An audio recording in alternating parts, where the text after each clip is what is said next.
Hi guys, Assalamualaikum warahmatullahi wabarakatuh. Alright, in this video, I will give the explanation about our material today. And as we know that our material have three key terms. The first is about cultural shock, and then the second is about cultural conflict, and the last one is about cultural adjustment. And I really believe that some of you maybe have ever listened or have ever heard about these key terms ya, utamanya mungkin tentang culture shock. Jadi mungkin kalian udah familiar gitu dengan kata culture shock. Tapi gimana dengan cultural conflict dan gimana dengan cultural adjustment? Nah, hari ini kita akan bahas lebih jauh tentang tiga kosakata tersebut. Alright guys, as we know that our life is full of differences, ya kan? Jadi hidup kita tuh penuh banget dengan yang namanya perbedaan. Different in the way we think, different in the way we talk, different in our skin tone, different in our habit, and even different in our ways of the ways we view the world gitu. Jadi cara pandang kita terhadap dunia pun juga berbeda. Nah, perbedaan-perbedaan ini jika tidak disikapi dengan hati yang besar dan rasa toleransi yang tinggi, maka bisa menimbulkan yang namanya konflik gitu ya. Nah, kira-kira konflik-konflik ini tuh terdiri dari apa aja sebenarnya? Nah, itu nanti yang pertama, maka kita akan mempelajari tentang culture shock. Culture shock itu apa sih gitu ya? Nah, culture shock adalah the holistic reaction to displacement from one's familiar environment. Suddenly, one finds oneself unable to understand, communicate, and function effectively. Jadi, seseorang dikatakan mengalami culture shock ketika dia merasa ada something yang displacement gitu. Ada perasaan yang tidak pada tempatnya. Jadi, sebuah keresahan, sebuah ketidaknyamanan yang muncul ketika dia berada di lingkungan yang baru. Kenapa? Karena lingkungan yang baru itu memberikan banyak hal-hal yang berbeda dari apa yang pernah dia alami sebelumnya di lingkungan dia yang lama. Jadi kalau misalnya kalian move into another town or into another nation gitu ya, ke negara yang berbeda gitu, terus kalian menghadapi hal-hal yang baru dengan lingkungan yang baru, dengan budaya yang baru, maka kemungkinan besar kalian akan mengalami yang namanya culture shock ini. Nah, kira-kira gimana sih gitu culture shock itu? Kapan terjadinya? Itu biasanya it happens when people become anxious because they don't speak the language, know the custom, or understand people's in daily life. Jadi ketika perasaan kita itu muncul, perasaan culture shock itu muncul ketika kita merasa kayak panik nih gitu, kita nggak tahu nih, kita nggak ngerti bahasanya, kita nggak biasa dengan makanannya, kemudian kita juga tidak paham yang mereka ucapkan apa gitu ya. Lalu kita merasa kayaknya we are not fit in that culture gitu. Nah, itu yang kemudian menjadi fase di mana kalian mengalami culture shock tadi. Gimana tuh rasanya gitu kan? People who cannot adjust themselves to the new environment or new culture may reject everything that is new to them and exaggerate the positive aspect of their own culture. Jadi orang-orang yang merasakan culture shock, umumnya mereka akan reject atau menolak apapun yang ada yang mereka input-input yang mereka dapatkan gitu. Jadi kayak makanannya mereka nggak mau makan, bahasanya mereka karena nggak bisa, ya udah mereka nggak trying to adapt gitu ya, trying to adjust with that environment. Jadi ya udah gitu, karena mereka lagi di fase yang displacement tadi, tidak berada pada tempatnya itu. Lalu it is more than simply being unfamiliar with social norms or experiencing new food, and it tends to impact traveler even after they've become familiar with and comfortable in new culture, and followed by the next stage of adjustment when more negative feelings like disappointment, frustration, depression, anger, and hostility. Nah, jadi ujung-ujungnya ketika kalian itu udah merasa culture shock di fase yang sangat parah gitu, yang akut, kalian tuh bakal merasa depresi, merasa mudah marah gitu ya. kemudian merasa frustasi, merasa kecewa karena kalian tidak bisa adapt atau adjust with the new environment tadi. Nah, kalau kita ngomongin soal gejala-gejala culture shock, kita pengen tahu nih kira-kira gejalanya itu apa aja sih. Yang pertama biasanya change in eating habit and sleeping habits. Kalian pernah dengar nggak istilah jet lag gitu ya? Jadi kalau misalnya kita baru pindah ke negara yang baru, kita biasa jet lag gitu. Atau misalnya pola makan kita berubah karena kita nggak cocok sama makanannya. Jadi makanannya tuh cenderung makan makanan yang nggak sehat gitu yang kita makan, atau fast food gitu karena kita nggak cocok sama apa yang mereka jual gitu kan. Nah, terus ada acute homesickness, calling home much more often than usual. Jadi homesick yang akut gitu. Kalian kangen banget sama rumah dan biasanya nelfon cuman sekedar seminggu itu 2 kali, nih hampir setiap hari kalian nelfon ke rumah gitu. Nah, itu tanda-tanda kalau kalian tuh udah merasa di fase culture shock tadi. Lalu ada feeling hostile, complaining frequently about the host country or culture. Jadi kalian tuh punya kecenderungan untuk selalu mengkritisi apa yang kalian lihat di sana. Jadi kenapa kalian mengkritisi? Karena displacement tadi, kalian merasa bahwa it's not my culture, and then you try to criticize everything gitu.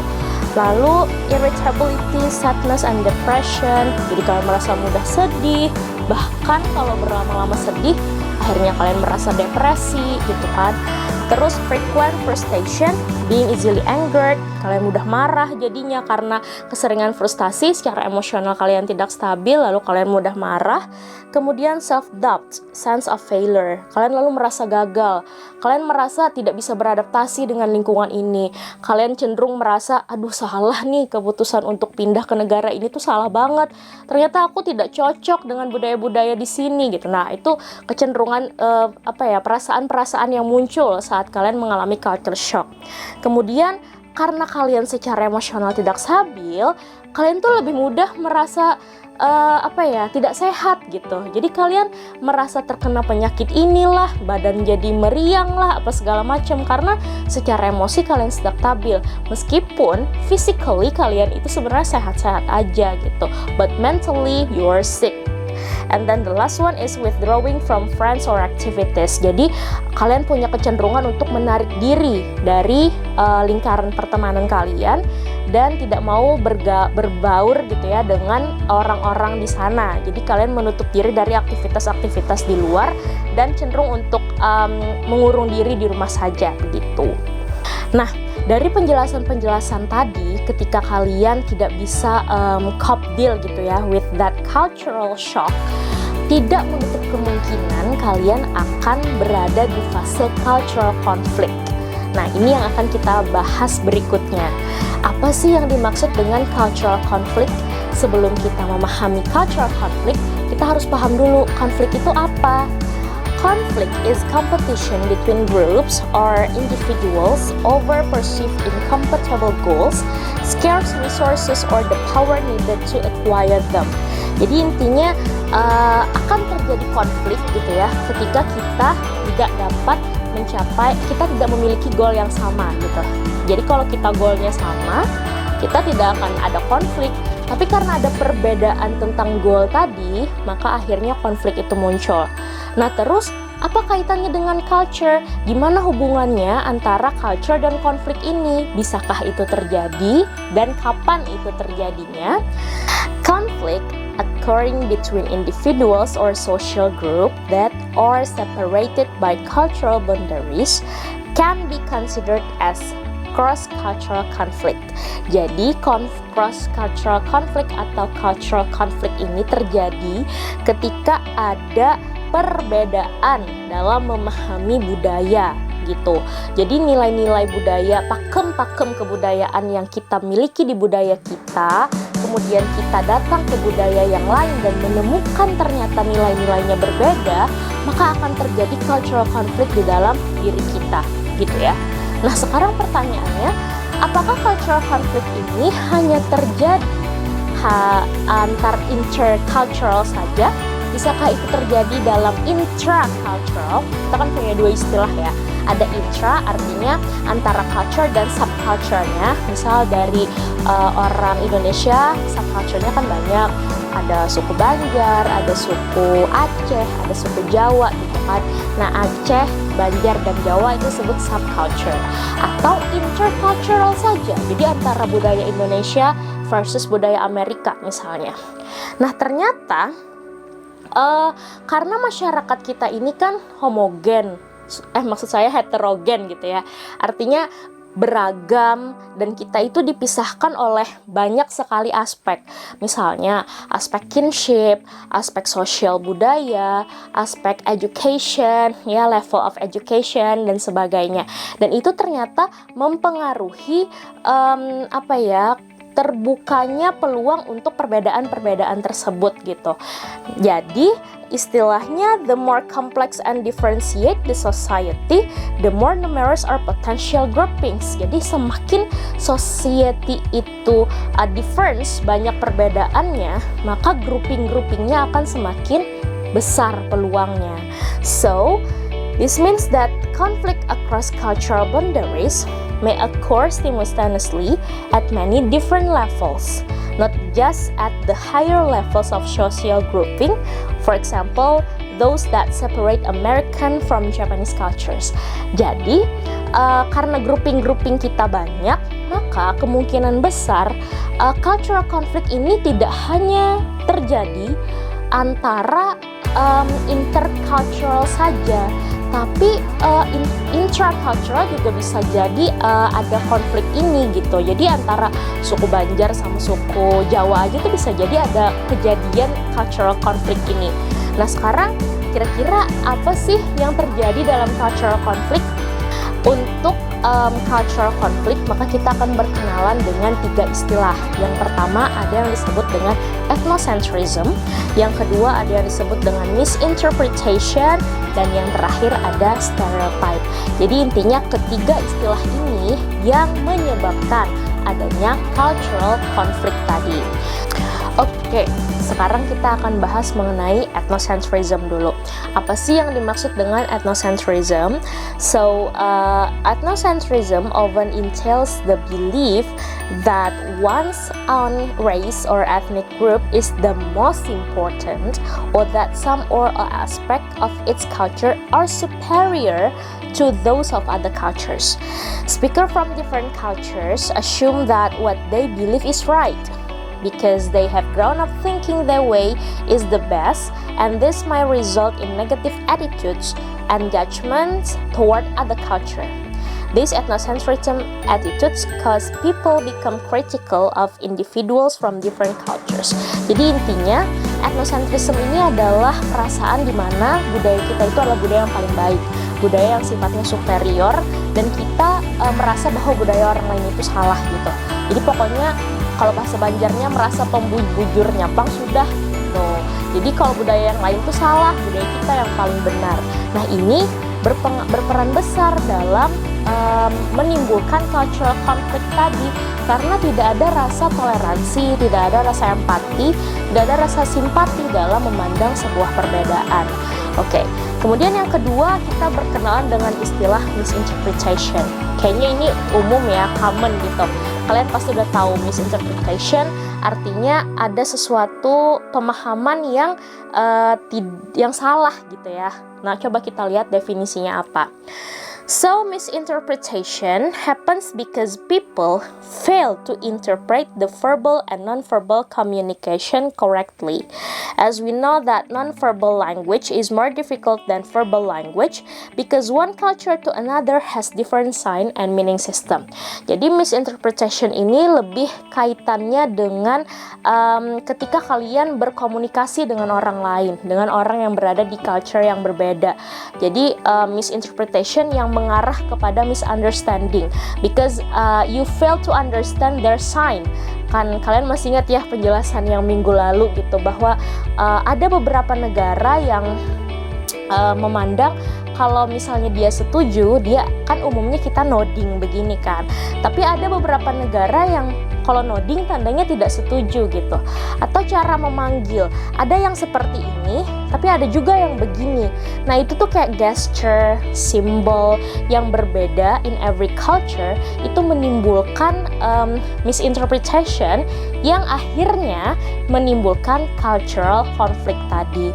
Jadi kegagalan kita dalam memahami apa yang mereka sampaikan, kira-kira begitu. Nah kemudian yang terakhir ada yang disebut sebagai stereotype. Apa itu stereotype? Stereotype or generalization of people groups based on past experience which are deep-rooted in the psyche of the people. This stereotype develops from the jokes, textbook, movies, and television. Nah, jadi stereotip ini tuh adalah anggapan umum yang biasanya didasari oleh input-input yang kita dapatkan di masa lalu. Hal-hal yang biasa kita dengar yang belum tentu benar gitu ya. Jadi menimbulkan satu insight dalam benak kita bahwa oh, dia tuh orangnya seperti itu. Dia berasal dari suku mana sih? Oh, suku Banjar.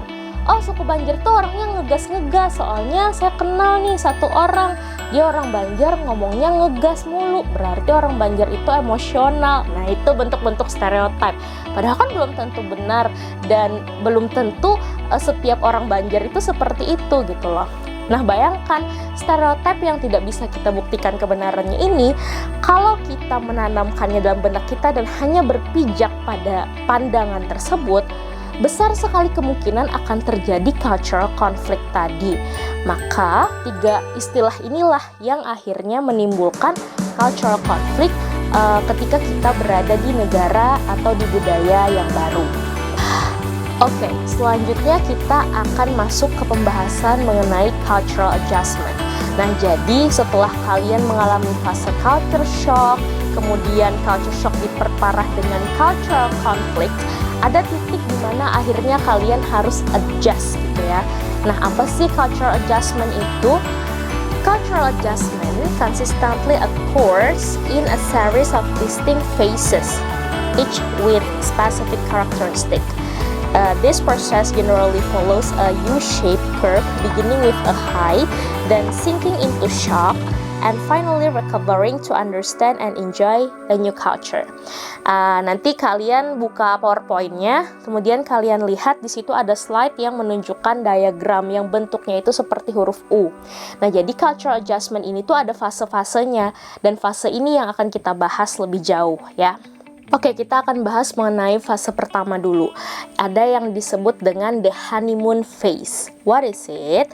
After months of excitement, anticipation, and preparation, a traveler finally arrives at the destination. Thus begins the phase of initial euphoria or the honeymoon phase. Jadi istilahnya tuh kayak you know lah, kalau honeymoon kan happy-happy gitu ya, full of excitement gitu, karena kalian baru tiba di tempat tujuan tersebut. Nah, everything is new, ya kan, fascinating and exhilarating. Initially, the similarities between cultures are more apparent than the differences, and the differences seem interesting and exotic. When reality sets in and the initial elation wears off, travelers transition into the crisis phase. Jadi kalau awal-awal kita baru datang, let's say kalian move gitu ya to another country, misalnya ke Amerika atau ke Inggris, awal-awal tuh kan kalian pasti exciting banget nih, mau mencoba semua yang baru dan melihat, oh ternyata orang Inggris tuh sama ya kayak kita gitu. Kayak kalian lebih banyak melihat sisi-sisi yang samanya, dan sisi-sisi yang berbeda itu dianggap sebagai sesuatu yang menarik, sesuatu yang eksotik gitu. Nah, itu secara psikologis kalian akan merespon seperti itu. Jadi di fase ini tuh pokoknya full of excitement, full of happiness, dan kalian tuh lagi di fase yang full of curiosity banget. Nah, setelah itu, setelah beberapa waktu, maka kalian akan tiba ke fase yang kedua. Apakah fase yang kedua itu? Fase yang kedua disebut dengan crisis phase atau culture shock tadi. Nah, jadi ibaratnya kalian udah honeymoon phase, seneng-seneng banget, terus kalian tiba di culture shock atau crisis phase. Apa yang terjadi di fase ini?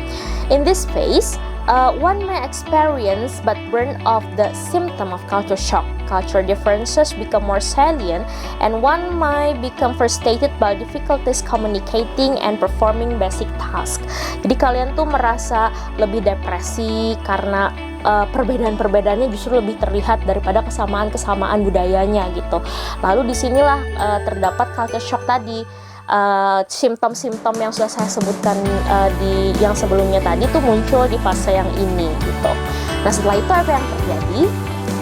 Setelah kalian mengalami beragam culture shock, naik turun emosi, kemudian merasa kesepian dan sebagainya, ada titik di mana kalian akan berada di recovery phase. Apa itu recovery phase? Jadi, as travelers develop a routine and become more comfortable with the new surrounding, it is typical to slip into the recovery phase. The transition may be unnoticeable. The recovery phase comprises a gradual adjustment to the new environment. Jadi intinya di fase ini tuh kalian bakal merasa karena udah mulai terbiasa. Awalnya kan kalian merasa depresi, merasa sulit untuk beradaptasi. Lalu akhirnya ada recovery dan biasanya unnoticeable. Kalian tuh tidak merasa gitu. Jadi itu terjadinya tuh unconsciously, tanpa kalian sadari. Kalian perlahan-lahan mulai bangkit, mulai mencoba beradaptasi, mulai terbiasa dengan hal-hal yang baru, dan akhirnya kalian menjadi bangkit lagi begitu. Dan yang terakhir ada yang disebut sebagai adjustment phase. Setelah secara emosional kalian stabil, ibaratnya terrecovery gitu emosional kalian, maka kalian bisa adjust with a new environment. Eventually, the travel develops the ability to function in the new culture. The sense of foreignness diminish significantly. The traveler will not only be more comfortable with the host culture, but also feel a part of it, becoming in essence bicultural. Jadi di fase yang adjustment ini, kalian tuh bukan merasa menjadi foreigner lagi, tapi menjadi orang sana. Jadi bukan sebagai orang asing lagi gitu. Jadi tiba di fase dimana kalian sifatnya adalah bicultural. Jadi kalian merasa bahwa cultureku sekarang ada dua. Aku bisa disebut sebagai orang Indonesia, tapi aku juga bisa kok disebut sebagai orang Inggris. Kenapa?